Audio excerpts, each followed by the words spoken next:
क्या कर रहे थे हम लोग, याद तो होगा। हम लोग कर रहे थे कैपेसिटर, और पिछले क्लास में हम लोगों ने स्फेरिकल कैपेसिटर किया था। स्फेरिकल कैपेसिटर करके हमने देखा था कि कैपेसिटेंस कितना होगा। ठीक है, आगे उसके बाद हम लोग चलते हैं।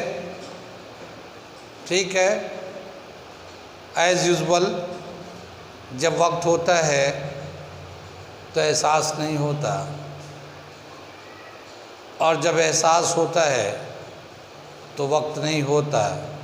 मैं साबिर अली और आप देख रहे हैं ILCC Ali classes, physics class 12 capacitor. ठीक है, आज का जो टॉपिक है वो हम लोग लिखने जा रहे हैं, करने जा रहे हैं। कई सारे 3 क्लासेस के बाद आज हम लोग पहुँचे हैं जहाँ पे वो देख रहे हैं। आज जो टॉपिक है, पहला जो टॉपिक हम लोग करने जा रहे हैं, रीडिस्ट्रीब्यूशन ऑफ चार्ज। ठीक है, रीडिस्ट्रीब्यूशन ऑफ चार्ज, ये दे रखा है। पहला टॉपिक इसमें करेंगे रीडिस्ट्रीब्यूशन ऑफ चार्ज। क्या बताया कि मान लेते एक हमारा ये एक स्फीयर है या कोई भी एक बॉडी है, उसके ऊपर चार्ज रख देते हैं। ठीक है, इस पे जो चार्ज है Q1 है, इसका कैपेसिटेंस C1 है, और इसकी वजह से जो पोटेंशियल है वो V1 है। एक दूसरा कैपेसिटर लेते हैं, इस पे भी हम लोग चार्ज रख देते हैं। ठीक है, इस पे भी कुछ चार्ज डिस्ट्रीब्यूट कर देते हैं, जितना ये एकोमोडेट कर सकता है उतने चार्ज हमने इस पे डाल दिए, और इस चार्ज की वजह से इस पे चार्ज है Q2 और इसका कैपेसिटेंस है C2, और इस चार्ज की वजह से पोटेंशियल डेवलप्ड हुआ V2। अगर इन दोनों कैपेसिटर को कनेक्ट कर दिया जाए इस तरह से, एक मेटालिक वायर से, कंडक्टिंग वायर से, तो चार्ज का, जिस पे चार्ज ज़्यादा होगा वो उस पे से उन पे चार्ज आएगा जिस पे कम होगा, और चार्ज का उस वक्त तक डिस्ट्रीब्यूशन होता रहेगा जब तक के दोनों पे पोटेंशियल बराबर नहीं हो जाता। जैसे यहाँ V1 पोटेंशियल था, या V पोटेंशियल जब आइसोलेटेड थे, लेकिन जब हम लोग एक कंडक्टिंग वायर से कनेक्ट कर देंगे तो इसका पोटेंशियल जो है इक्वल आ जाएगा, यानी उस वक्त तक चार्ज का डिस्ट्रीब्यूशन होता रहेगा जब तक के पोटेंशियल दोनों पे बराबर नहीं हो जाता। ठीक है, उसे हम लोग कहते हैं कॉमन पोटेंशियल। तो यहाँ पे देखते हैं हम लोग, इस पे जो चार्ज है, charge on before connecting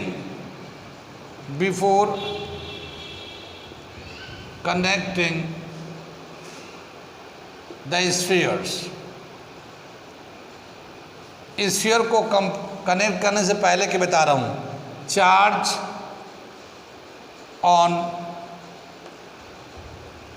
on first sphere Q1 is equal to C1 V1। ऐसी तरह का चार्ज ऑन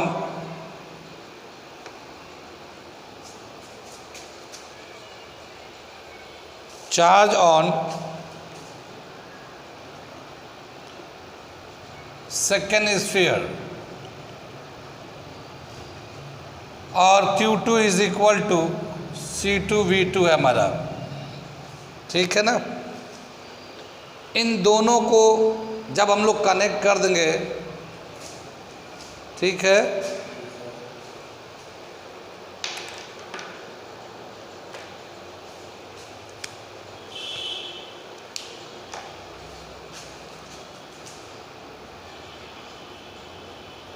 आफ्टर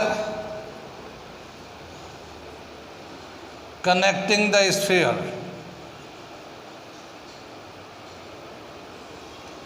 ठीक है, when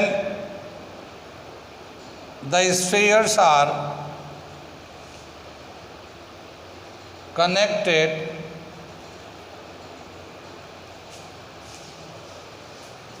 the charge is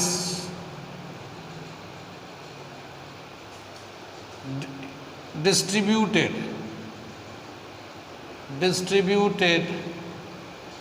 till the potential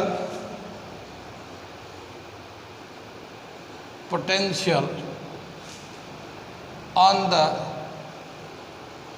two spheres is same, दोनों पे पोटेंशियल सेम हो जाएगा, ठीक है।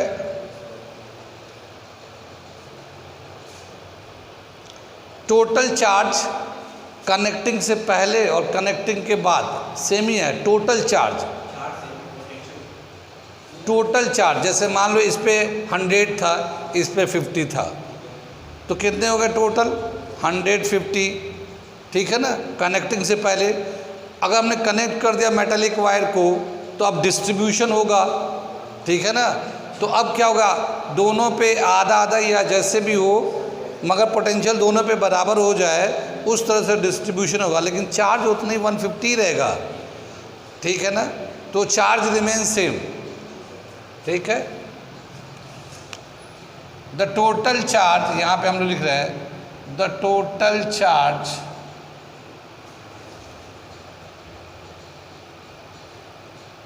remain same before and after the connecting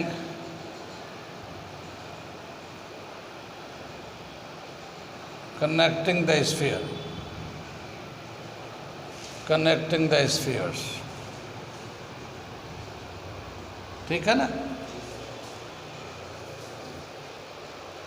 अब क्या बताया कि जो टोटल चार्ज होगा Q1 प्लस Q2 इतना ही रहेगा, लेकिन जब कनेक्ट होने के बाद ये आफ्टर कनेक्शन है C1V C2V ऐसे हो जाएगा,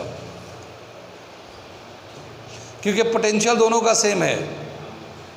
तो यहाँ पे पोटेंशियल अलग अलग था, तो C1 V1 था, C2 V2 था, अलग अलग पोटेंशियल था। लेकिन जब कनेक्ट हुआ तो दोनों पे चार्ज का डिस्ट्रीब्यूशन करने के बाद पोटेंशियल सेम हो गया है। जब पोटेंशियल सेम हो गया है तो V तो सेम हो गया, लेकिन टोटल चार्ज सेम ही है। टोटल पहले जितना पहले था कनेक्टेड उतना ही। तो इसको अगर Q1 को लिखेंगे C1V और Q2 को लिखेंगे C2V, ठीक है ना। तो ये हो गया। अब यहाँ से V कॉमन ले लेंगे, तो C1 plus C2 is equal to Q1 plus Q2, ठीक है। और अगर हम लोग यहाँ V निकालते हैं, इधर से मैं मिटा दे रहा हूँ, इधर से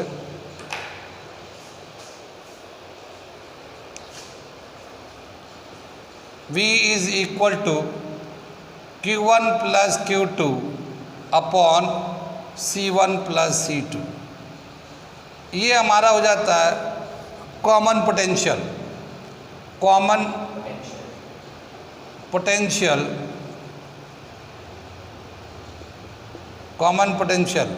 V is equal to total charge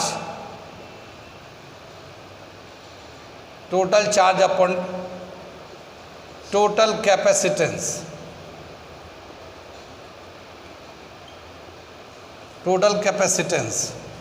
ये जो है ना, हम लोग ने पिछले क्लास में बताया था कि जब कैपेसिटर को ऐसे कनेक्ट करते हैं तो ये दोनों कैपेसिटर पैरेलल में काउंट होता है। और जब कैपेसिटर पैरेलल में होते हैं तो उनका इक्विवेलेंट कैपेसिटेंस कैसे निकालते हैं? Sum of capacitance of each C1 C2 C3 इस तरह से ऐड करके निकालते हैं equivalent capacitance when connected in parallel. तो ये देखिए नीचे जो है ना C1 C2 आ रहा है, यानी ये दोनों पैरेलल में ये दोनों स्फीयर पैरेलल में है, तभी तो इनका C1 C2 आ रहा है, इनका कैपेसिटेंस। ठीक है, तो इस तरह से हमारा कॉमन पोटेंशियल का एक टॉपिक आ गया। ये common potential, redistribution of charge, और इसको यहाँ पे redistribution of charge and common potential भी लिख सकते हैं। कॉमन पोटेंशियल, ये हेडिंग को redistribution of charge and common potential, ये हम लोगों ने कर लिया। ठीक है ना, आगे चलते हैं। रीडिस्ट्रीब्यूशन एंड कॉमन पोटेंशियल के बाद जब भी कभी हम लोग दो स्फीयर को कनेक्ट करते हैं कंडक्टिंग वायर से, तो चार्ज का ट्रांसफ़र होता है one body to another body, और उस तरह से अपने हिसाब से वो पोटेंशियल डेवलप करते हैं और दोनों पे पोटेंशियल बराबर हो जाता है। लेकिन जिस वक्त ये चार्ज का ट्रांसफ़र हो रहा होगा, कंडक्टिंग वायर के थ्रू जा रहा होगा, तो वो उस वक्त वो करंट की तरह बिहेव करेगा, और जब करंट चलता है तो उसमें वायर में रेजिस्टेंस भी होगा, रेजिस्टेंस होगा तो उससे हीट भी बनेगा, और जब हीट बनेगा तो वो एयर में लॉस हो जाता है, एयर में चला जाता है वायर के थ्रू। तो जो टोटल एनर्जी था before connection, connecting the spheres, और total energy after the connecting में डिफरेंस आता है। कनेक्शन के बाद दोनों बॉडी को कनेक्ट करने के बाद जो एनर्जी होता है वो कम होता है, और पहले जो कनेक्टिंग से पहले जो एनर्जी था वो ज़्यादा था। तो there is some loss of energy, there is some loss of energy. तो अगला टॉपिक करने जा रहे हैं, loss of energy when body are charge body are connected. ठीक है, तो अगला टॉपिक है loss of energy when charged body is connected by metallic wire. Same figure है ये, सेम फिगर है ये।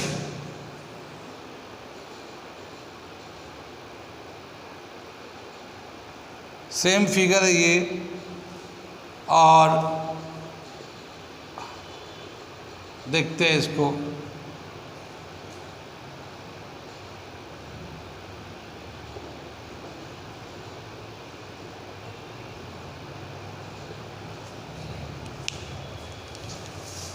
तो टोटल एनर्जी हम लोग बिफोर कनेक्शन ये लिखते हैं, before connecting total energy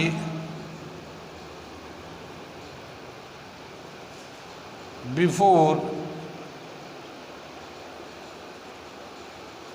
connecting the sphere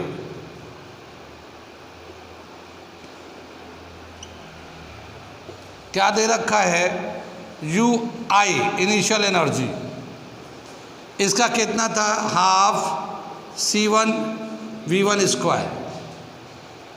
ठीक है ना, और उसका कितना था, हाफ C2 V2 स्क्वायर।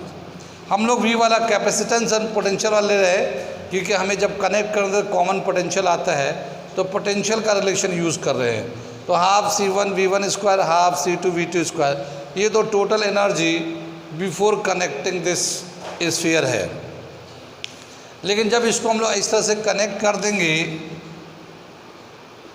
तो चार्ज का रीडिस्ट्रीब्यूशन होगा, और रीडिस्ट्रीब्यूशन के बाद इनका जो पोटेंशियल होगा एक कॉमन पोटेंशियल हो जाएगा, दोनों का पोटेंशियल उतना ही होगा। तो क्या होगा, total energy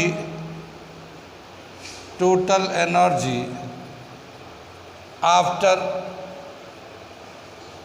connecting the spheres. ठीक है ना,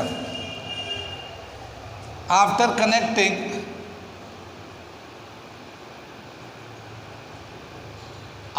connecting both body have same potential,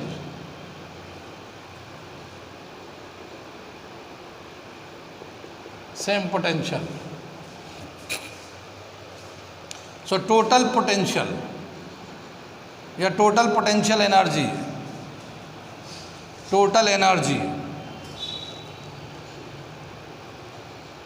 total energy after connecting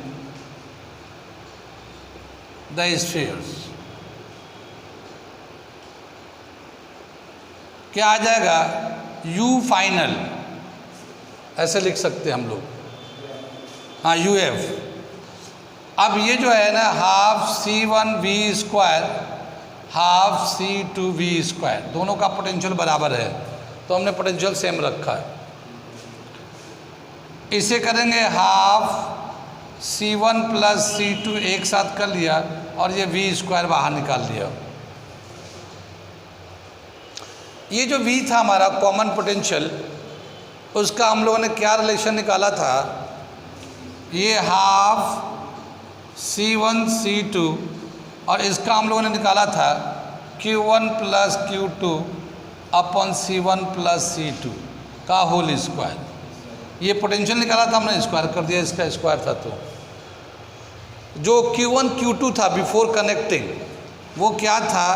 half C1 C2, ये तो हमने ऐसे लिख दिया, इसको ऐसे ही इसे लिखते हैं C1 V1 plus C2 V2 का स्क्वायर अपन C1 C2 का होल स्क्वायर।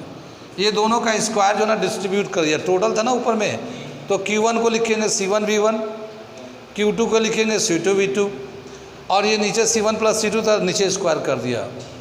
इसका ये पावर इससे कैंसिल कर दिया हम लोगों ने, ठीक है। अब हमारे पास ये वैल्यू आ गया 1/2 C1 V1 plus C2 V2 upon C1 plus C2। ये total energy after connecting the wire, connecting the charge body, ये हो गया, ठीक है। क्या बताया कि जब चार्ज को जब कनेक्ट करते हैं तो चार्ज आता है, जब चार्ज आता है तो करंट होता है तो रेजिस्टेंस होता है, हीट बनता है, हीट लॉस होता है। हीट लॉस होता है तो कितना लॉस हुआ? तो ये जो एनर्जी है, फाइनल एनर्जी इनिशियल एनर्जी से कम है। कुछ पूछे? स्क्वायर है, ये स्क्वायर है यहाँ पे, ठीक है ना, वो हम भूल गए लिखना। आगे चले तो ये जो इनिशियल एनर्जी है ज़्यादा है फाइनल एनर्जी के कंपेयर में, इनका डिफरेंस निकालते हैं हम लोग, ठीक है ना, डिफरेंस निकालते हैं, इसे मिटाते हैं हेडिंग को। अब हम लोग देखते हैं loss of energy, loss of energy U initial minus U final, ठीक है। इनिशियल में दे रखा हमारा half C1 V1 square, half C2 V2 square, और अब ये माइनस ले लेते हैं, माइनस लेंगे तो क्या आएगा? Half C1 V1 plus C2 V2 का whole square upon C1 plus C2, C1 plus C2। ये हमारा डिफरेंस निकालना है। अब इसे हम लोग सिंप्लीफाई कर रहे हैं और देखते हैं क्या आता है, ठीक है। इधर से भी मिटा देते, ये सब यूज़ कर लिया हम लोगों ने, ये भी हटा देते, कोई ज़रूरत नहीं है, ठीक है। अब देखिए जब एलसीएम लेंगे हम लोग 1/2 तो कॉमन ले लेते हैं, दोनों में है, यहाँ पे भी है, यहाँ पे भी है, यहाँ पे भी है। ये जो इसके नीचे फिर 1 है, यहाँ C1 C2 है, तो इसको इधर लेके मल्टीप्लाई कर देते हैं C1 प्लस C2 से, इन दोनों को C1 V1 square plus C2 V2 square को मल्टीप्लाई कर देते हैं। फिर ये minus C1 V1 C2 V2 का होल स्क्वायर है, और फिर नीचे ये आ जाएगा C1 प्लस C2। कितनी बात सुन में, ये वैल्यू आ जाएगा इस तरह से। अब हम लोग इसको जरा सा एक्सपेंड करेंगे और फिर उसको अरेंज करेंगे, देखते हैं क्या है ये, क्या बताए इसको। इसे हम लोग C1 से मल्टीप्लाई करते हैं दोनों को, तो C1 स्क्वायर V1 स्क्वायर, देखिए C से मल्टीप्लाई करते हैं दोनों को, C1 square V1 square plus C1 C2 V2 square, ये तो C1 से कर दिया, फिर प्लस C2 से कर रहे हैं, C1 C2 V1 स्क्वायर, फिर plus C2 square V2 square, ये यहाँ तक हो गया मल्टीप्लाई करके। यहाँ पे क्या दे रखा है, a प्लस बी का होल स्क्वायर है और ये बाहर माइनस है। अगर हम लोग साइन माइनस से चेंज कर दे तो सबका चेंज हो जाएगा, तो क्या हो जाएगा a स्क्वायर यानी कि C1 स्क्वायर V1 स्क्वायर, फिर ये b स्क्वायर, फिर minus C2 square V2 square, फिर minus 2C1 C2 V1 V2, ये पूरा एक्सपेंड हो गया ये, ठीक है ना, और ये C1 प्लस C2 आ गया। ये माइनस सब हो गया क्योंकि वो प्लस में आते, लेकिन हमारे बाहर माइनस था तो ये माइनस हो गया। अब ये देखिए कौन कौन से कैंसिल हो रहे हैं, तो ये C1 स्क्वायर V1 स्क्वायर ये वाला इसके साथ कैंसिल हो गया, ये C2 V2 का C2 स्क्वायर V2 स्क्वायर ये वाला कैंसिल हो जाएगा, ठीक है ना, ये चार टर्म कैंसिल हो गए। अब जो बचे उसे लिखते हैं, तो हम उसे लिखने जा रहे हैं, क्या दे रखा ये, देखिए बचा हुआ टर्म कौन कौन सा है, एक ये टर्म है, एक ये टर्म है और एक यहाँ पे है, ठीक है ना। इनमें देखेंगे C1 C2 इसमें भी है, C1 C2 इसमें भी है, C1 C2 इसमें भी है, तो इसे कॉमन ले लेते हैं, तो हमें मिलेगा 1/2 C1 C2, और ये जो नीचे C1 प्लस C2 है इसे भी बाहर निकाल लेते हैं, और बचेगा यहाँ पे, यहाँ बचा V2 स्क्वायर, यहाँ बचेगा V1 स्क्वायर, तो V1 स्क्वायर V2 स्क्वायर और माइनस 2V1 V2 बचेगा, ये हमें बचेगा यहाँ पे ऐसे ब्रैकेट के अंदर। ये जो वैल्यू है इसको हम लोग फॉर्मूला लगा सकते हैं, ठीक है, क्या फॉर्मूला लगा लेंगे हम लोग, ये वैल्यू आएगा 1/2 C1 इंटू C2 अपन C1 प्लस C2, और यहाँ पे आएगा V1 माइनस V2 का होल स्क्वायर, ये हमारा फाइनल फॉर्मूला आ गया।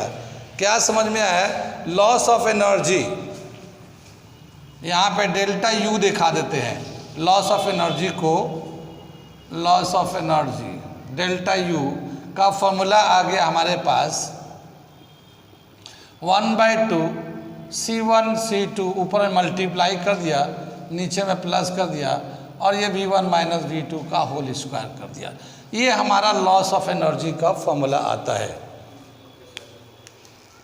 कितनी बात समझ में, इसे नोट करिए तो फिर मैं उस फॉर्मूले को थोड़ा और एलाबोरेट करता हूँ मैं, और इस वैल्यू को देखते हैं कि ये जो हमारा फॉर्मूला आया है क्या ये लॉस ऑफ एनर्जी हो रहा है या खाली हम कह रहे हैं। हम लोगों ने क्या माइनस किया था, UI minus UF, initial energy minus final energy, और उसको सिंप्लीफाई किया तो ये आया। तो ये देखिए 1/2 C1 C2 C1 plus C2 ये पॉजिटिव वैल्यू आएगा। अगर V1 माइनस V2 कुछ भी वैल्यू आए, मान लो V1 ज़्यादा था V2 कम था तो पॉजिटिव वैल्यू आता है, उसका स्क्वायर करते तो पॉजिटिव ही रहता है। अगर मान लो V1 कम था V2 ज़्यादा था, ठीक है ना, तो उसका डिफरेंस माइनस में आएगा, स्क्वायर करेंगे तो प्लस होगा, यानी कि इसका जो वैल्यू आएगा एज ए होल पॉजिटिव आएगा, पॉजिटिव है, ठीक है ना। Delta U has positive value, positive value, positive value, और UF UI minus UF is equal to positive, ठीक है ना। और total initial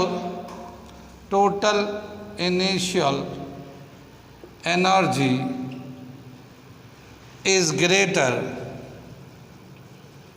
than total final energy, ठीक है ना। क्या मतलब समझ में आया कि whenever two body, metallic body, charged body connected by a conducting wire या metallic wire, some energy is lost due to the flow of charge through the conducting wire in the form of heat, and that is known as loss of energy। ठीक है ना, तो ये loss of energy भी हमने दिखा दिया, prove करके दिखा दिया। आगे चलते हैं, अगला टॉपिक करते हैं हम लोग इसके बाद।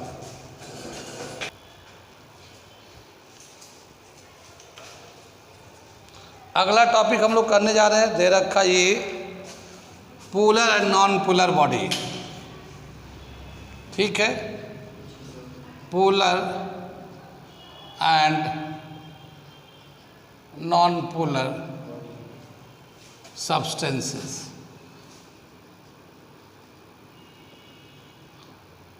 ठीक है ना, क्या दे रखा है, अगर कोई बॉडी है, जैसे हम लोग देखते हैं एक एटम है, ठीक है ना, तो उसके एटम का जितने भी पॉजिटिव चार्ज होते हैं वो न्यूक्लियस पे होते हैं, और जो इलेक्ट्रॉन्स होते हैं वो उसके शेल पे ऐसे रिवॉल्व कर रहे होते हैं। उन सारे नेगेटिव चार्ज इलेक्ट्रॉन्स का सेंटर ऑफ मास इस पॉजिटिव चार्ज के सेंटर ऑफ मास पे कोइंसाइड करता है, कोइंसाइड करता है, एक दूसरे पे ओवरलैप करता है। ठीक है ना, और इस तरह से वो दोनों एक दूसरे के इफेक्ट को ख़त्म कर देते हैं। तो बताया क्या, इन symmetrical body, in symmetrical body the center of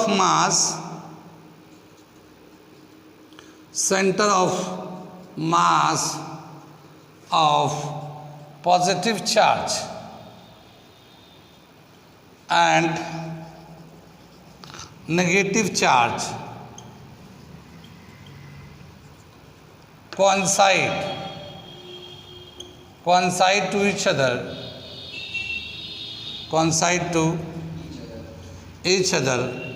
so it is neutral,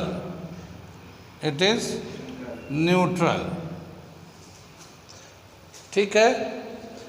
लेकिन क्या बताए, कुछ ऐसे मॉलिक्यूल्स होते हैं या मटेरियल्स होते हैं, जैसे स्पेशली केमिस्ट्री में अगर पढ़ेंगे तो जितने भी आयनिक कंपाउंड्स होते हैं, जितने भी आयनिक कंपाउंड्स होते हैं, उनमें एक का इलेक्ट्रोनेगेटिविटी ज़्यादा होता है, दूसरे का कम होता है, और इस तरह से वो जिसका इलेक्ट्रोनेगेटिविटी ज़्यादा होता है वो जिसका कम होता है उसके इलेक्ट्रॉन्स को अपनी तरफ खींच लेता है। हाँ, जिसका इलेक्ट्रोनेगेटिविटी कम होता है उसके इलेक्ट्रॉन को जिसके पास इलेक्ट्रोनेगेटिविटी ज़्यादा होता है वो अपनी तरफ खींच लेता है।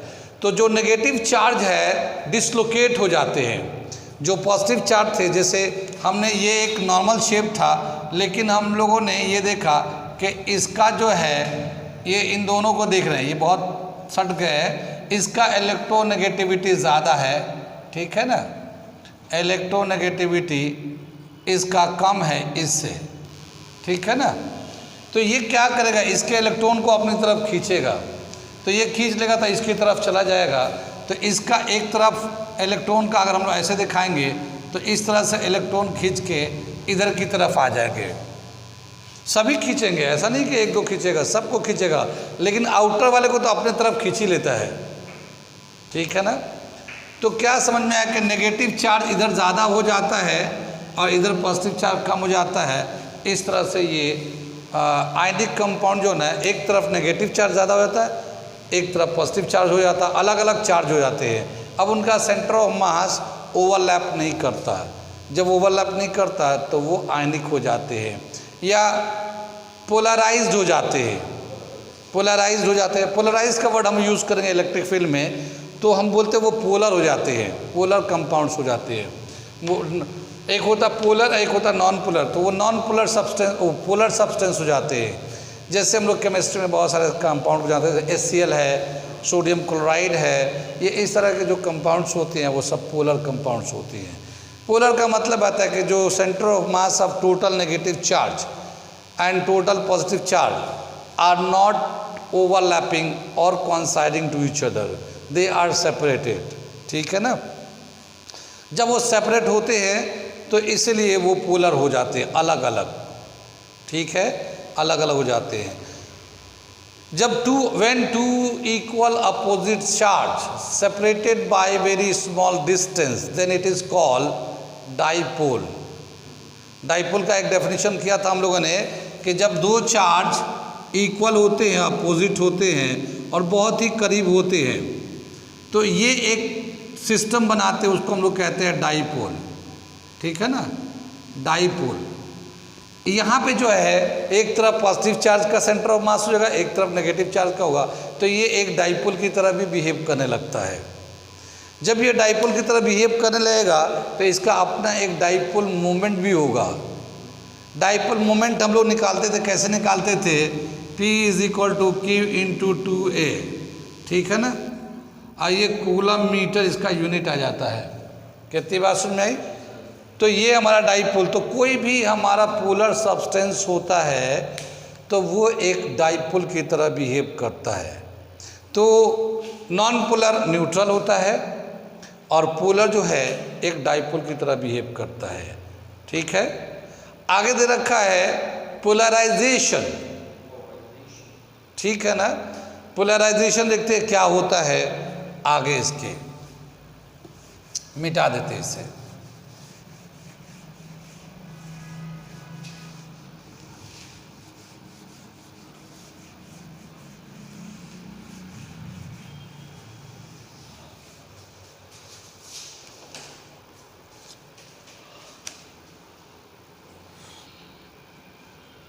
पोलराइजेशन क्या बताया कि हम लोग पैरेलल प्लेट लेते थे और पैरेलल प्लेट के बारे में बहुत कुछ किया हम लोगों ने और बहुत सारे चीज़ों को सीखा है। ठीक है, तो एक पैरेलल प्लेट लेते हैं हम लोग, इस पे पॉजिटिव चार्ज होगा। ठीक है, इसके ऊपर नेगेटिव चार्ज होगा।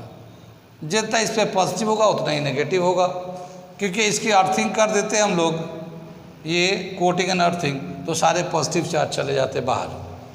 ठीक है ना, इसके बीच में मीडियम जो दे रखा है वो है एयर। ठीक है, एयर है इसके। और यहाँ पे हम लोगों ने बताया है कि इसके इलेक्ट्रिक फील्ड जो है इसके बीच में, electric field between the plates, electric field between the plates,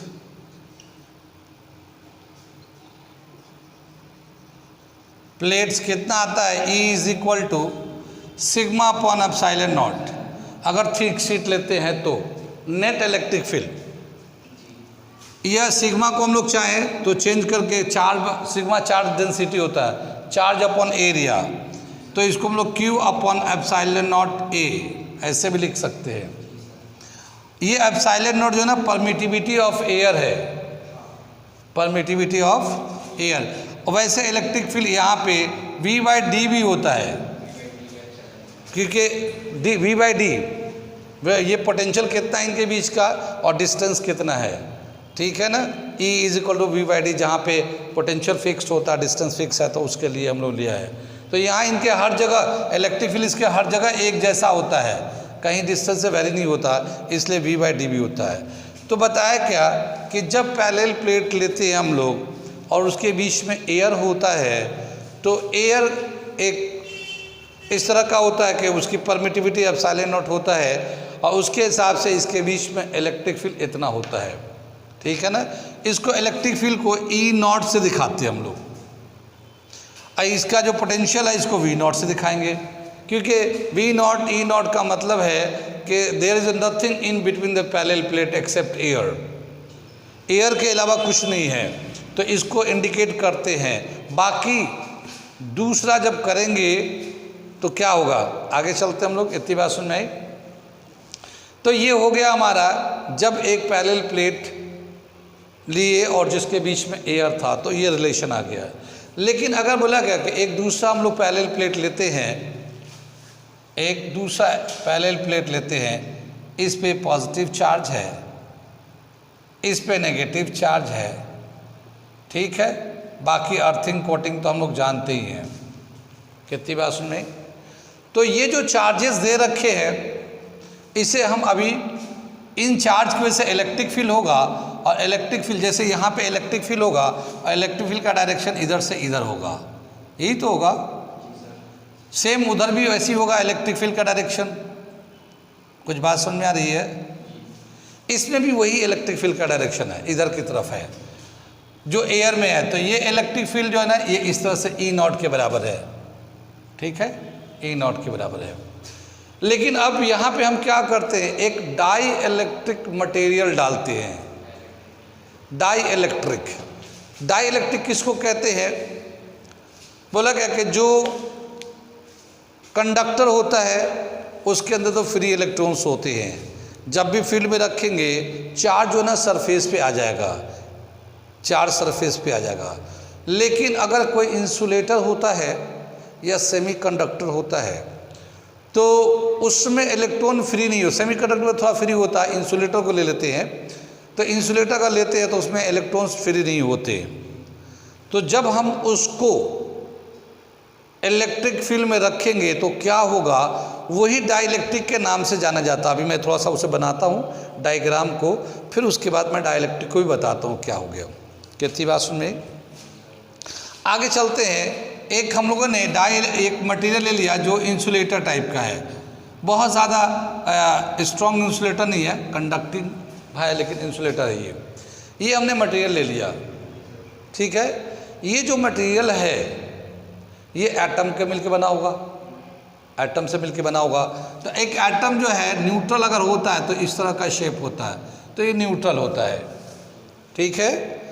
जब हम ये जो एटम है जब हम इसको इलेक्ट्रिक फील्ड में रख देंगे ऐसे, तो इसमें क्या होगा, ये पॉजिटिव चार्ज है तो इसका जो न्यूक्लियस है ये इस तरह से सेपरेट हो जाएगा, क्योंकि पॉजिटिव चार्ज जो है पॉजिटिव को रिपेल करेगा तो पॉजिटिव इधर चला जाएगा, नेगेटिव को अट्रैक्ट करेगा तो इस तरह से इधर आ जाएगा। तो ये जो न्यूट्रल एटम था इलेक्ट्रिक फील्ड के वजह से यही दो सेपरेट पोल बना लिए, एक पॉजिटिव पोल एक नेगेटिव पोल। एक दिन हमने शायद ये बात बताई भी थी कि पोलराइज्ड हो गए हम लोग और बट गए हैं, पहले हम लोग न्यूट्रल थे, ठीक है ना। तो सेम चीज़ यहाँ पे है कि जब इलेक्ट्रिक फील्ड में रखेंगे तो जो न्यूट्रल एटम था वही डाईपोल की तरह बिहेव करेगा या डाई इलेक्ट्रिक की तरह बिहेव करेगा, क्योंकि वो चार्ज जो ना सेपरेट हो जाते हैं, और चार्ज जब सेपरेट हो जाते हैं तो वो जो है ना डाईपोल की तरह बिहेव करते हैं, और इस फिनोमेना को बोलते हैं polarisation. Polarisation to separate the charges, ठीक है, by an external field is called polarisation, ठीक है। सो यहाँ पे मैं एक पोलराइजेशन का डेफिनेशन यहाँ कहीं लिखता हूँ, यहाँ पे to convert neutral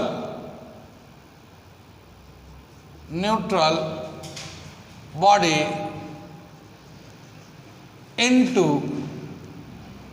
polar by applying external field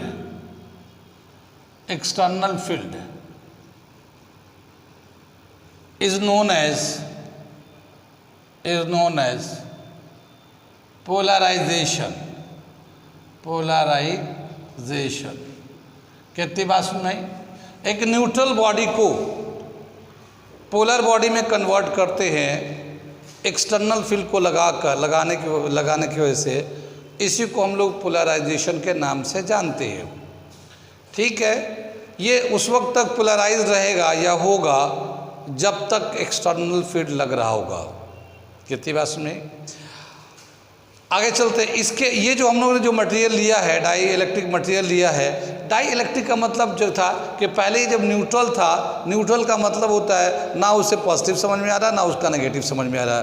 किसी से हम लोग जैसे क्लास में मान लो मॉनिटर बनाना चाहते हैं हम लोग किसी बच्चे को, तो उसका नाम आया, ठीक है भाई, कि बच्चे बताओ को कितने लोग इसके सपोर्ट में है, कितने लोग अगेंस्ट में है, इन्हें मॉनिटर बनाना है क्लास का। ठीक है, तो क्या होता है कि सबसे पूछा जाता है या सबको बोला जाता है यस नो लिखो। तो जो लोग कितने लोग हाँ कह रहे हैं उसके होने के लिए, कितने लोग ना कह रहे हैं। कुछ लोग लिखेंगे ही नहीं, तो वो न्यूट्रल है, ना उनका हाँ समझ में आ रहा है या ना समझ में आ रहा है, ना उसके सपोर्ट में है ना उसके अगेंस्ट में है, वो न्यूट्रल है। ठीक है, यानी उनका कोई उसके बारे में ओपिनियन नहीं है। ठीक है ना, तो ये न्यूट्रल है। लेकिन जब इलेक्ट्रिक फील्ड में रखेंगे तो यही सेपरेट हो जाएंगे, यही सेपरेट हो जाएंगे। लेकिन अब चार्ज बाहर भी नहीं जा रहा बॉडी से बिल्कुल। ठीक है ना, बॉडी से चार्ज बाहर नहीं जा रहा, अंदर ही है, सेपरेट हो गया है। कितनी बात सुन में ये, तो जो सेपरेट हो गया है तो ये जो ना दो पोल हो गए। ऐसे बॉडी जिसके चार्ज दो अलग अलग पोजीशन पे चले जाता बॉडी के अंदर ही, the charge is the positive, the centre of mass of positive and negative charge separated but still remain inside the atom is known as dielectric material या dielectric object substance। डाई मतलब दो हो जाते हैं, electric मतलब charge बन जाते हैं, दोनों उसमें चार्ज आ जाते हैं। ठीक है ना, तो ऐसे मटेरियल जिनको इलेक्ट्रिक फील्ड में रखा जाए तो उनके दोनों चार्ज सेपरेट अलग अलग दिखते हैं, मगर इनसाइड द बॉडी रहते हैं, इनसाइड द एटम ही है, एटम के बाहर नहीं जा रहे। ऐसे को हम लोग कहते हैं डाई इलेक्ट्रिक सब्सटेंस। आगे चले, जब ये हम लोगों ने इलेक्ट्रिक फील्ड में रखा है इस वाले बॉडी को, ये डाइलेक्ट्रिक है, तो इसमें क्या होगा, इसका चार्ज जो है ना इस तरह से सेपरेट हो जाएगा। ये तो हम लोग कुछ डायग्राम ले लेते हैं, ये इसके चार्ज जो है ना सेपरेट हो जाएंगे इस तरह से। बात समझ में आ रही है ना। सम बिल्कुल एक जैसा इनका सेपरेशन आएगा, एक तरफ पॉजिटिव आएगा एक तरफ नेगेटिव आएगा। कितनी बात सुन में आ रही है। आगे चले, ये ऐसे ही पूरा दे रखा, पूरा इसी तरह से ऊपर से नीचे तक हम लोग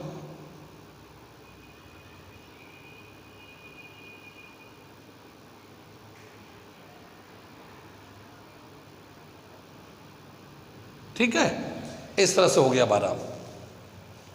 आगे चलते हैं, ये जो बॉडी है,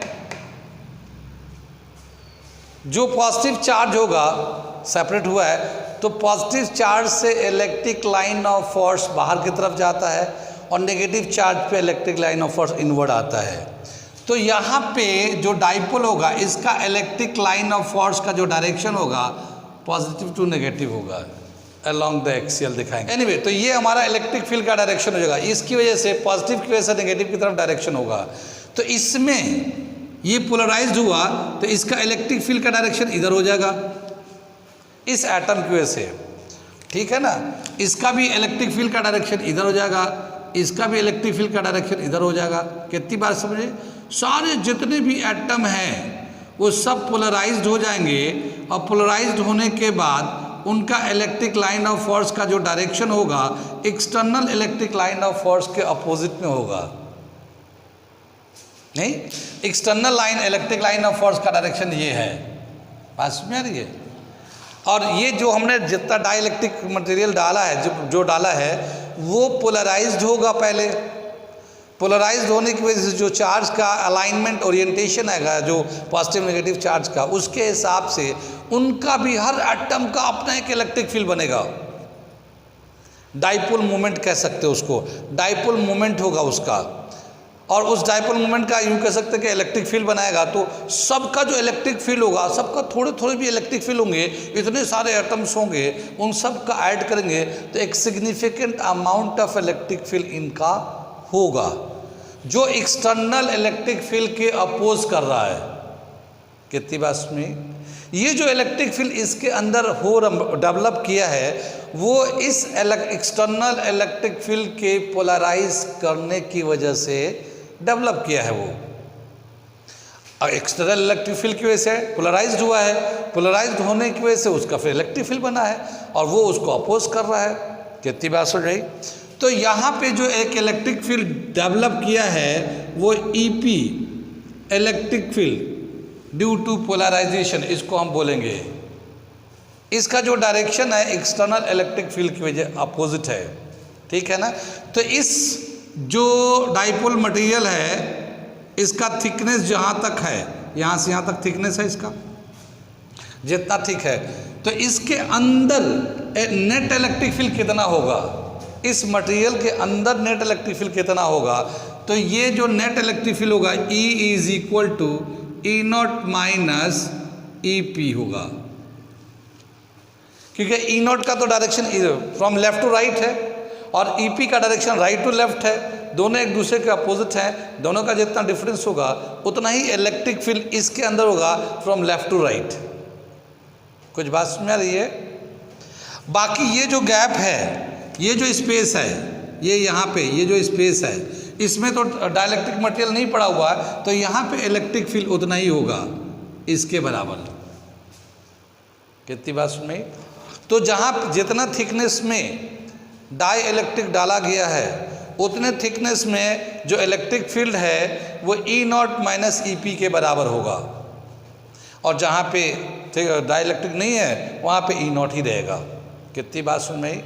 इसे नोट कर दे, इसे थोड़ा लिख देते हैं। इतनी बात समझ में नहीं, ये बहुत ही बेसिक कंसेप्ट है, ये बहुत इंपॉर्टेंट कंसेप्ट है। ठीक है, इधर से नोट करना तो नोट कर लिए, फिर मैं मिटाऊंगा, फिर आगे उधर का लिखूंगा। हम थोड़ा सा इसको एक्सप्लेन करते हैं। When a dielectric material, dielectric body is partially filled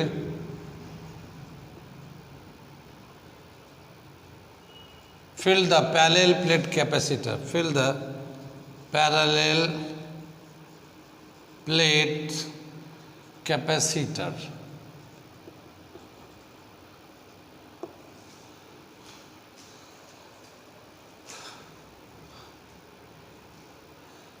It convert into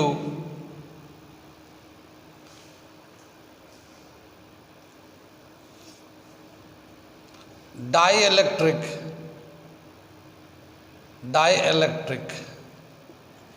due to presence of external electric field. ठीक है ना, external electric field.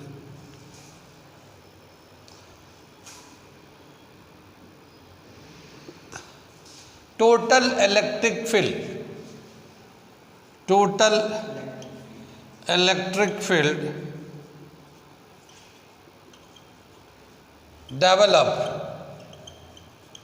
Developed in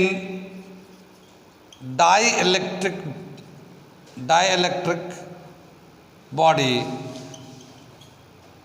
due to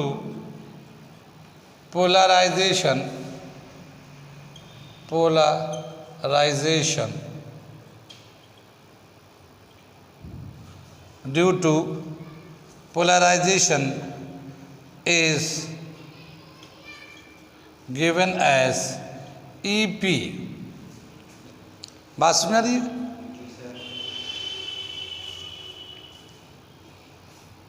Because each atom of dielectric body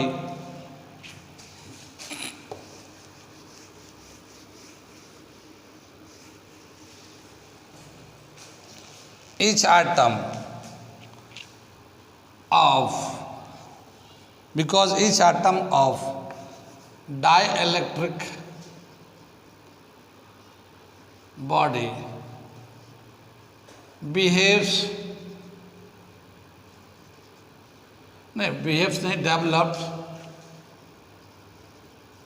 develops electric field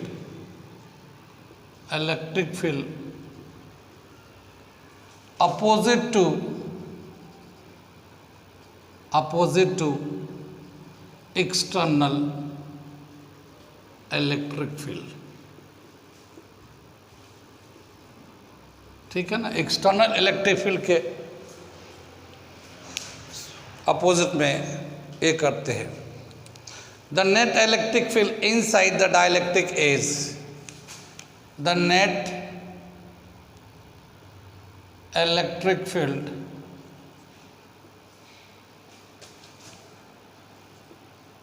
inside the dielectric is given as A is equal to A naught minus EP।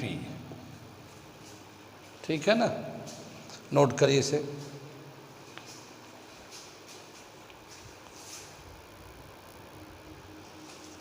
ठीक है, क्या दे रखा है ये, यहाँ पे ये हमारा E जो है, E को बोलते हैं reduced electric field inside the dielectric body, ये E हो गया है। और EP क्या होता है, EP electric field due to polarisation, electric field due to polarisation. ठीक है ना, ये दे रखा है। कितनी बात समझ में आई? आगे हम लोग इसको मिटा देते हैं, क्योंकि ये तो हमने थ्योरी इसलिए कि जो हमने कराया था उसमें समझाया था उसको लिख दिया, ताकि थोड़ा नोट्स वोट्स भी रहना चाहिए। एग्ज़ाम में लिखना हो तो कैसे लिखेंगे, या आप अपने इंग्लिश को कंप्लीट करके लिख सकते हैं, बाकी कभी रिवीजन भी करना होता है। आगे चलते हैं हम लोग। ठीक है, आगे दे रखा है, यहाँ पे चलते हैं, नोट करें, बताएं। एक होता ससेप्टिबिलिटी,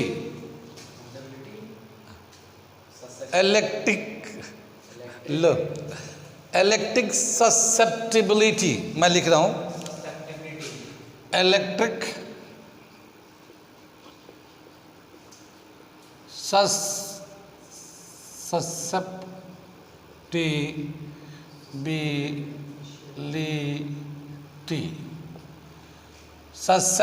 ससेप्टिबिलिटी, इसको हम लोग दिखाते हैं साई से, इसको साई बोलते हैं। ठीक है ना, साई से दिखाते हैं। ससेप्टिबिलिटी का क्या मतलब हुआ वो मैं बताता हूँ, क्योंकि अगला जो चीज़ बताने जा रहा हूँ वो देख लीजिए। ससेप्टिबिलिटी जैसे बहुत सारे लैंग्वेज में अलग अलग हम लोग तरीके से समझाते हैं। यहाँ पे जो मटेरियल है और उस डाइलेक्ट्रिक मटेरियल को जिसको इलेक्ट्रिक फील्ड में रखेंगे तो वो पोलराइज्ड होगा।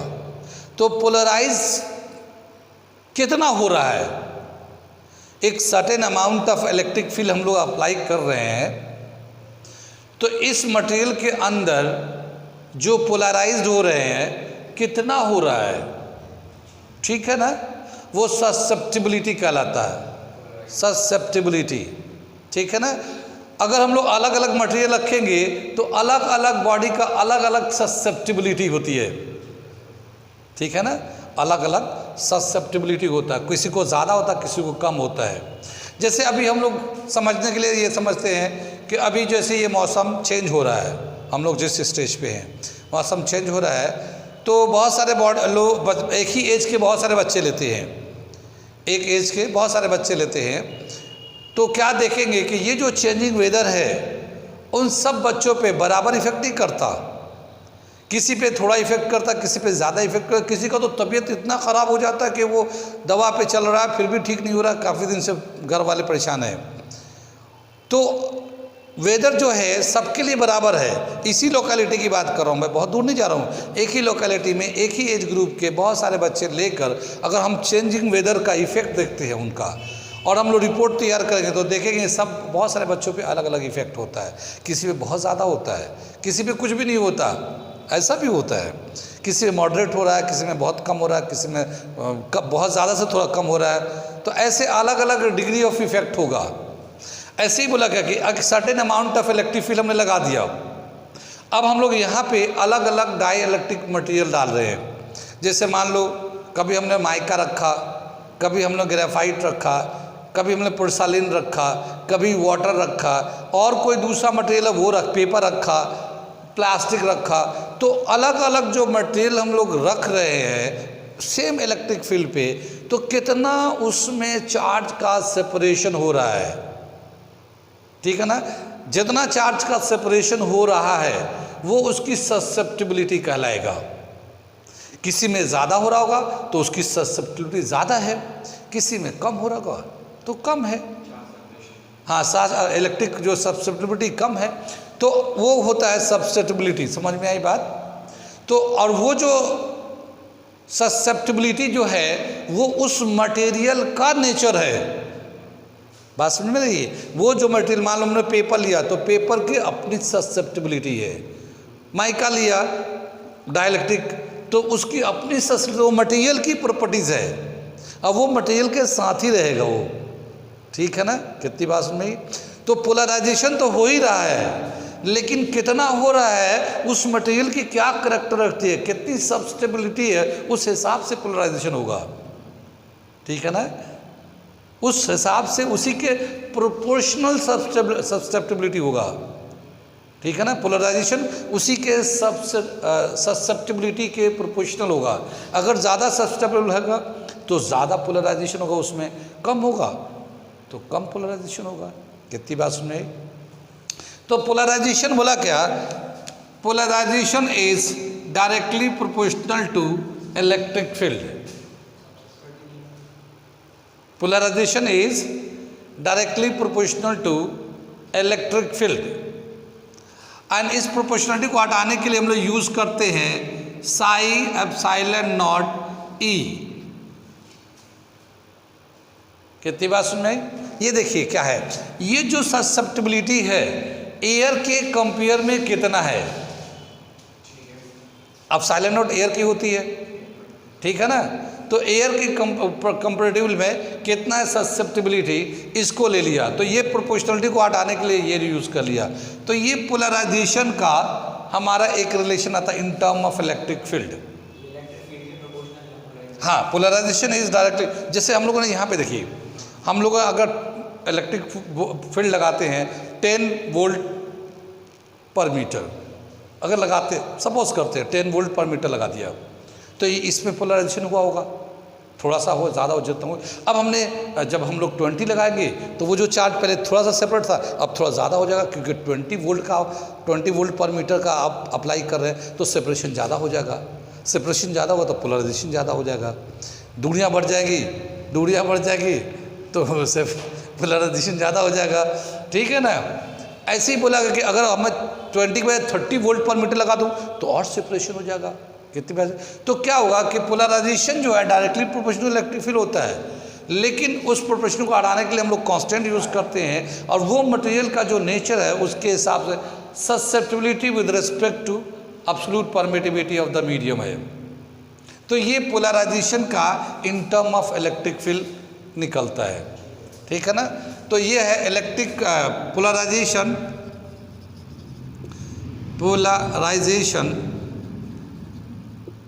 इन टर्म ऑफ इलेक्ट्रिक फील्ड, ठीक है ना। कितनी बात सुनिए। आगे दे रखा है इसमें,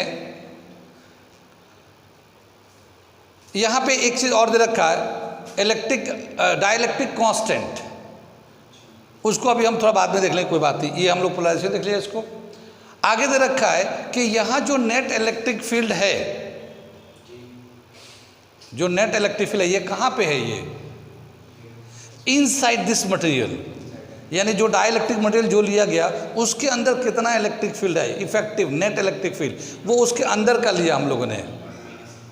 कितनी बात सुनी। तो net electric field inside, net electric field inside the dielectric electric body, E दे रखा ये है ना। और ई जो है हम लोग सिग्मा अपॉन एप्सिलॉन नॉट भी लेते हैं, ठीक है ना, कहती बात सुनी। ये सिग्मा जो है ना चार्ज डेंसिटी है किसका, इसके अंदर का, इसके अंदर में चार्ज डेंसिटी कितना है इसके, उसी का इलेक्ट्रिक फील्ड ले रहे हैं हम लोग। ये इसका नहीं ले रहे हम लोग, उसके अंदर का ले रहे हैं। लेकिन इसमें कुछ चार्ज जो है ना पोलराइज भी हो गया है।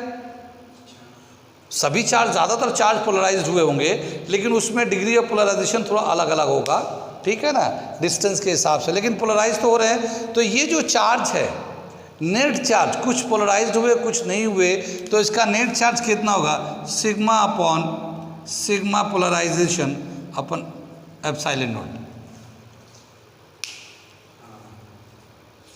ठीक है। कितनी बात सुन रही। तो ये हमारा चार्ज डेंसिटी का डिफरेंस ले लिया हम लोगों ने। वो जो ये जो चार्ज डेंसिटी है ये हम लोगों ने इसमें से जो पोलराइज हो रहे हैं वो इधर है, ये चार्ज डेंसिटी कहलाता, सिग्मा जो ना चार्ज डेंसिटी कहलाता है। चार्ज डेंसिटी को कैसे डिफाइन करेंगे, चार्ज डेंसिटी को मैं यहाँ पे लिख देता हूँ, चार्ज डेंसिटी, ठीक है ना। क्या दे रखा है, यहां पे एक पूरा कर देते पोलराइजेशन, पोलराइजेशन चार्ज डेंसिटी, यानी कितना मॉलिक्यूल्स हैं या एटम्स हैं जो पोलराइज्ड हो जा रहे हैं एक गिवन सर्टेन यूनिट में। तो क्या लिखा है इसका, the dipole moment, the dipole moment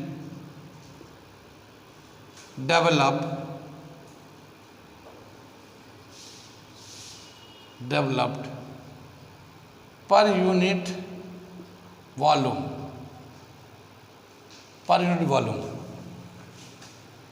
when a dielectric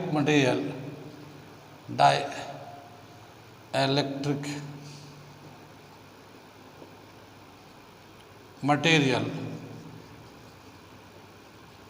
placed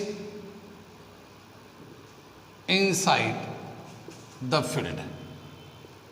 कितनी बात सुन में, अगर एक डाइलेक्ट्रिक मटेरियल को इलेक्ट्रिक फील्ड में रखेंगे तो कितना डाइपोल मोमेंट डेवलप करेगा पर यूनिट वॉल्यूम में, यानी यहाँ पे बहुत सारे चार्ज हैं तो एक यूनिट वॉल्यूम में कितना हमारा डाइपोल मोमेंट डेवलप हुआ, वही पोलराइजेशन चार्ज डेंसिटी कहलाएगा। वो पोलराइज चार्ज डेंसिटी कहलाएगा जो पोलराइज्ड हुआ है। जाहिर है जिसमें पोलराइज होगा उसी का डाइपोल मोमेंट होगा, ठीक है ना। तो वो डाइपोल, इसको चार्ज डेंसिटी हम लोग बोलते हैं। ये इसको हम लोग दिखाते हैं सिग्मा पी से भी दिखाते हैं, पी से भी दिखाते हैं, सिग्मा पी से भी दिखाते हैं। कितनी बात सुन रही, पी से भी पोलराइजेशन को, ये पोलराइजेशन है ना, ये पी, ये सिग्मा पी से दिखा, sigma P is equal to Q by A, है ना, चार्ज डेंसिटी ये आएगा ये, ठीक है ना। कितनी बात सुनिए, आगे चले। यहाँ पे जो है इसको हम लोग सेपरेट कर रहे हैं, ये समझ में आ गया। हम लोग ने चार्ज डेंसिटी दिखाने के लिए यहाँ हम लोग ने अलग से चार्ज का डेंसिटी का डेफिनेशन दे दिया। अब हम लोग इसको अलग करके लिख रहे हैं, तो ये हो जाएगा sigma upon epsilon not minus sigma P upon epsilon naught, ठीक है ना। कितनी बात सुनिए, सिग्मा पी जो है ना, ये जो charge density, polarize charge density होता है,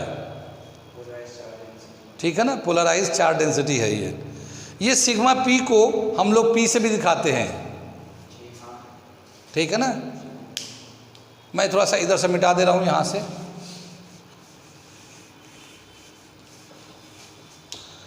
ये जो रिलेशन है ये सिग्मा अपन एप्सिलॉन नॉट को तो ई नॉट लिख सकते हैं हम लोग, और सिग्मा को हम लोग ये पी ई एप्सिलॉन नॉट डाल दिया। ये पोलराइजेशन है, ये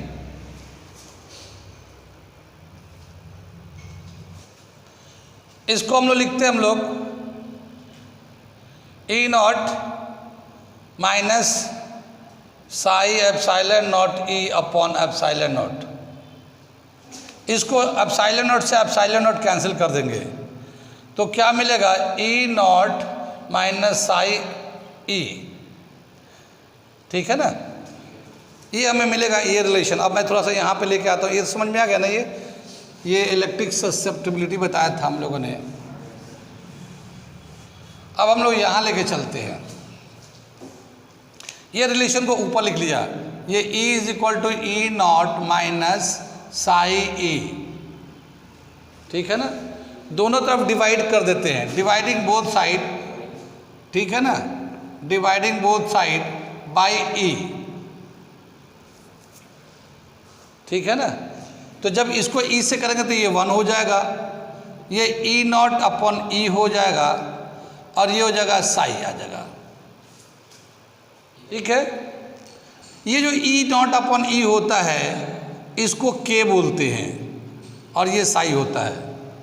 के को बोलते हैं dielectric constant, dielectric constant, dielectric constant के को बोलते हैं। डाइलेक्ट्रिक कांस्टेंट दिया रहता है, अलग अलग मटेरियल का अलग अलग डाइलेक्ट्रिक कांस्टेंट का क्या डेफिनेशन है, डाइलेक्ट्रिक कांस्टेंट का क्या डेफिनेशन है, ratio of external electric field to the reduce electric field inside the dielectric, ठीक है ना। The ratio of applied electric field, applied electric field to the reduced electric field inside the dielectric body,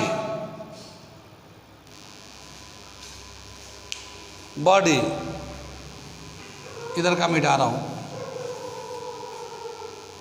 ये हमारा dielectric constant का definition हो गया ये, ठीक है ना। अब हम लोग इसको क्या लिखेंगे, इसको इधर लाएंगे तो K is equal to 1 plus psi हो गया। तो डाइलेक्ट्रिक कांस्टेंट का, डाइलेक्ट्रिक कांस्टेंट प्लस ससेप्टिबिलिटी का ये रिलेशन भी हो जाता है, ठीक है ना।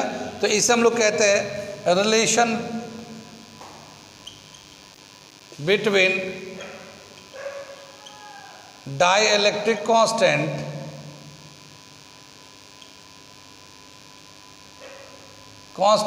and susceptibility, ठीक है ना। आगे चले हम लोग, आगे दे रखा है एक डाइलेक्ट्रिक स्ट्रेंथ, डाइलेक्ट्रिक स्ट्रेंथ,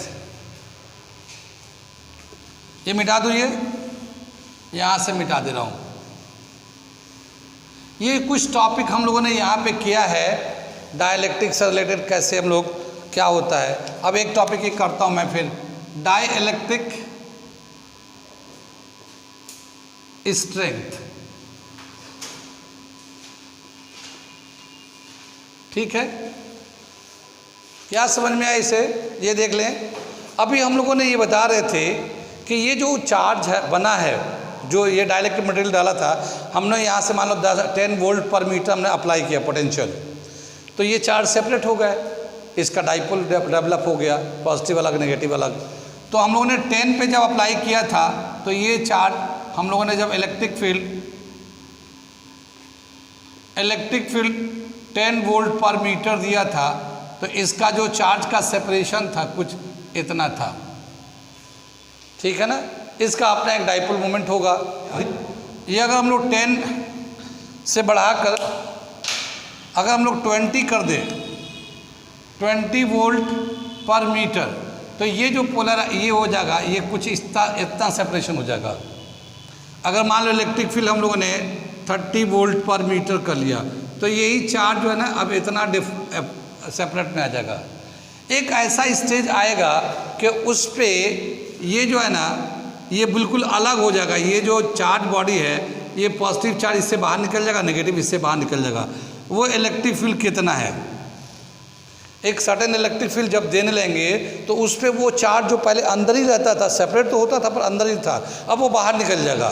तो कितना उस वक्त इलेक्ट्रिक फील्ड हम लोगों ने अप्लाइड किया था। तो जितना इलेक्ट्रिक फील्ड को ये डाइलेक्ट्रिक बॉडी टोलरेट कर सकता है, बर्दाश्त कर सकता है, वही उसका डाइलेक्ट्रिक स्ट्रेंथ होता है। ठीक है ना। तो maximum tolerating power of the dielectric material is called dielectric strength. एक छोटा सा लाइन लिख देते हैं, क्या बोला, क्या, द मैक्सिमम एक्सटर्नल फील्ड, ठीक है ना, that can be tolerate by dielectric body before breakdown। Breakdown समझ बात आ रही है, टूट जाएगा, before breakdown is called dielectric strength. Dielectric strength कितना हम मैक्सिमम स्ट्रेंथ को बर्दाश्त कर लेगा ये डाइलेक्ट्रिक बॉडी एक्सटर्नल फील्ड को, उतना को हम लोग कहते हैं डाइलेक्ट्रिक स्ट्रेंथ। कितनी बात समझ में, कुछ समझ में आ रही है कि जब भी कभी किसी डाइलेक्ट्रिक बॉडी को पैरेलल प्लेट में रखेंगे और जब वो डाइलेक्ट्रिक के अंदर इस प्लेट के वजह से जो इलेक्ट्रिक फील्ड अप्लाई करता है उसकी वजह से पोलराइजेशन होगा और उसमें क्या क्या चेंजेस आते हैं, कैसे कैसे आते हैं। जैसे हम लोगों ने कुछ नाम बताया कि एक तो पोलराइजेशन डेंसिटी होता है, दूसरा ससेप्टिबिलिटी होता है, तीसरा डाइलेक्ट्रिक कांस्टेंट होता है, चौथा डाइलेक्ट्रिक स्ट्रेंथ होता है, और इस तरह से ये सारे चीज़ें रिड्यूस इलेक्ट्रिक फील्ड होता है और इस तरह से किस तरह से आपस में एक दूसरे से रिलेट करते हैं। ये जो चीज़ें हैं आगे जब हम लोग बढ़ेंगे तो ये सारी चीज़ें हमें वहाँ पे कहीं ना कहीं किसी न किसी फॉर्म में यूज़ में आएगा, या वहाँ पे जब हम लोग उस तरह की बात कर रहे होंगे तो ये पता होगा कि ये किस तरह की, किस वजह से ये चीज़ें हो रही है। कितनी बात सुन में आई। तो यहाँ पे ये टॉपिक हम लोग कंप्लीट करते क्योंकि अगला जो टॉपिक है इनका एप्लीकेशन होगा। तो आज यहीं पे रहने देते हैं, इसके बाद एप्लीकेशन शुरू करेंगे। ठीक है, अगर समझ में आ रहा तो लाइक करिए, शेयर करिए, सब्सक्राइब करिए, खुद करिए, औरों को बताइए। ठीक है ना। ओके।